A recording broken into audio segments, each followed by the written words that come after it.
नमस्कार। मैं डॉक्टर जितेंद्र कुमार मारोठिया, द्वितीय वर्ष इतिहास ऑनर्स के विद्यार्थियों का जो प्रथम वर्ष से प्रमोट किए गए उनका हार्दिक स्वागत करता हूं सत्र 2020-21 में।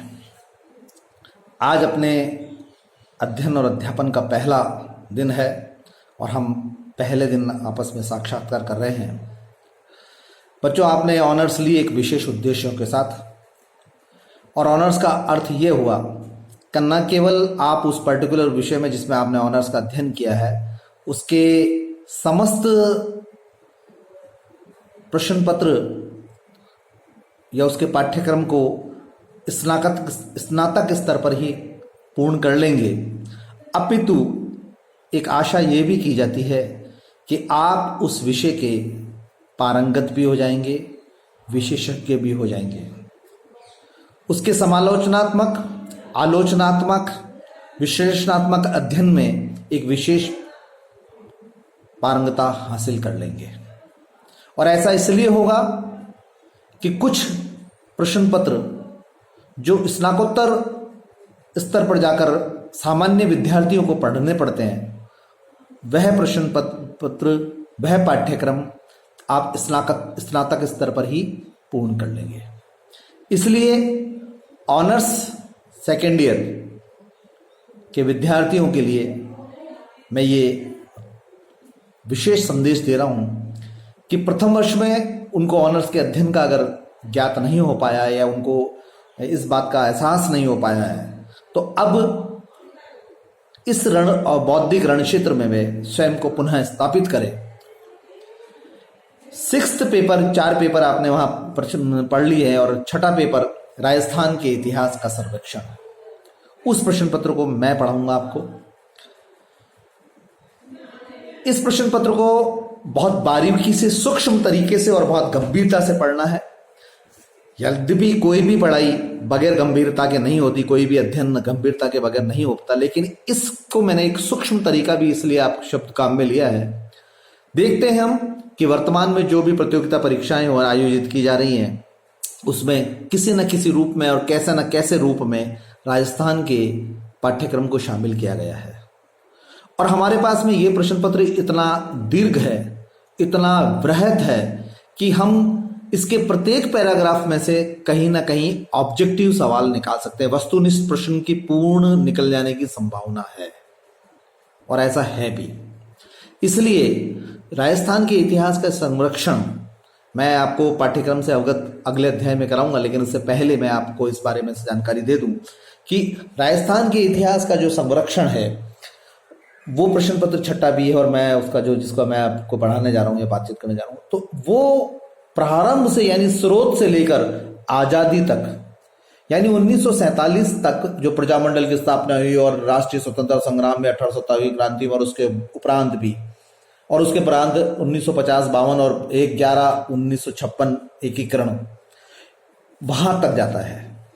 यानी इस दौरान जो भी राजनीतिक घटनाक्रम हुए, धार्मिक में हम भक्ति आंदोलन वगैरह जो कहते हैं उनको ले ले जाए, कला, स्थापत्य, साहित्य, दुर्ग निर्माण, चित्रकला शैली,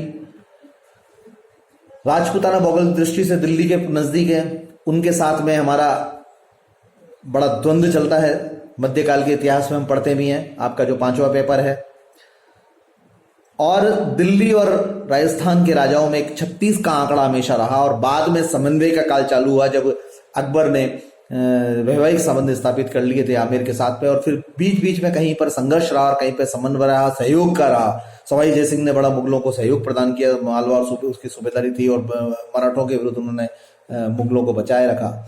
तो ये समन्वय, सहयोग और ये युग रहा। समानांतर इसके कुंभा जैसे भी आए, जिन्होंने न केवल सैनिक क्षमता दिखाई वरन साहित्यिक क्षमता भी दिखाई, और जो बड़े अभेद्य दुर्ग हैं, कुंभलगढ़, अचलगढ़, वो उनके द्वारा निर्मित किए गए। चित्तौड़ में उन्होंने कीर्ति स्तंभ बनाया, खुद अच्छे वो थे, टीकाएं भी लिखी, जयदेव की रसिक प्रिया पर उनकी लिखी, संगीत में मम्मासा लिखी, उनके अब्बू दरबार बहुत अच्छे वो थे। सांगा का बहुत शक्ति बल थे, प्रताप की देशभक्ति, पन्ना राय का बलिदान, ये सब नहीं है, चित्रकला शैली में बनी ठनी जो पूरे विश्व स्तर पर प्रसिद्ध है, इन सब का अध्ययन इस वाले में है। लेकिन उससे पहले एक बहुत बड़ी स्थिति जाती है कि हम सबसे पहले स्रोत पर बात करेंगे। इतिहास को जानने के स्रोत वह है जिसके माध्यम से इतिहासकार उससे कुछ बुलवाने की कोशिश करता है और उसको पढ़कर स्वयं कुछ लिखने और बोलने की कोशिश करता है। स्रोत की सामान्य आम भाषा में और समझाने के रूप में मैं आपको ये परिभाषा दे रहा हूं कि जिन तत्वों से या जिन बिंदुओं से को आधार बनाकर सत्य की पुष्टि करते हुए विश्लेषणात्मक आधार पर अतीत के तथ्यों को संग्रह करके इतिहास लिखता है, वह स्रोत कहलाते हैं। मोटे तौर पर हम देखे जाएं तो स्रोत दो भागों में विभाजित हो जाते हैं। पहला पुरातात्विक स्रोत और दूसरा साहित्यिक स्रोत। मैं राजस्थान के इतिहास को पुनः दोहरा रहा हूं, बहुत आवश्यक पेपर है प्रतियोगिता परीक्षा की दृष्टि से। 2-2 नंबर के जो 10 सवाल आते हैं जिसका अंक 20 जुड़ता है, 4-4 नंबर के जो 5 सवाल आते हैं जिनका अंक 20 जुड़ता है, यानी 40 नंबर के अंक ये हो गए।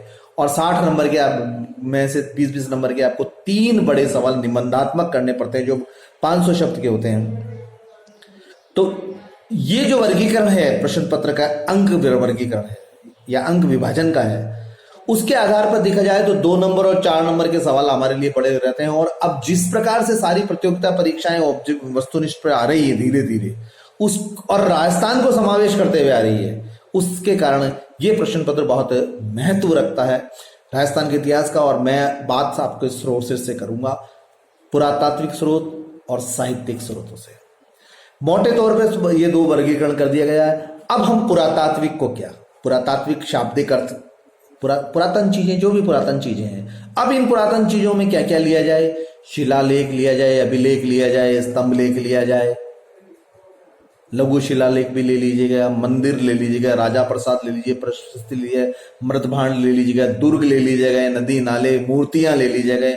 वह सब जिनको इतिहासकार खुदेड़ता है, इतिहासकार उनको देखता है और उनके विभिन्न दृष्टिकोणों से को देखते हुए इतिहास की कार की विभिन्न दृष्टिकोणों से उसको देखता है और फिर सबको संग्रहित करके एक विश्लेषणात्मक पंक्तियां लिखने की कोशिश करता है। और तब वह पुरातात्विक स्रोत स्वयं पुष्टि करते हैं कि ऐसा हुआ होगा। क्यों? क्योंकि वो वस्तु बोल रही है। दूसरी तरफ साहित्यिक स्रोत लिखा गया, समकालीन भी लिखा गया, श्रुतियों के आधार पर भी लिखा गया, और कोई दरबार में मूल बहियां पट्टे जो भी लिखे गए, वंशावलियां भाट द्वारा या चारण संस्थाओं द्वारा, साहित्य द्वारा वहां लिखे गए समकालीन इतिहास, उनको आधार मानते हुए ये लिखा गया। तो एक प्रतिबद्ध वो भी आता है। तो इन दोनों के विभाजन के बाद में हम स्रोतों के बारे में अध्ययन करेंगे कल कि स्रोत, पुरातात्विक स्रोत कौन है और कौन कौन है, और अन्य स्रोत कौन कौन है, इस बारे में हम अध्ययन करेंगे। और फिर राजस्थान के इतिहास का पाठ्यक्रम की बात करेंगे। धन्यवाद।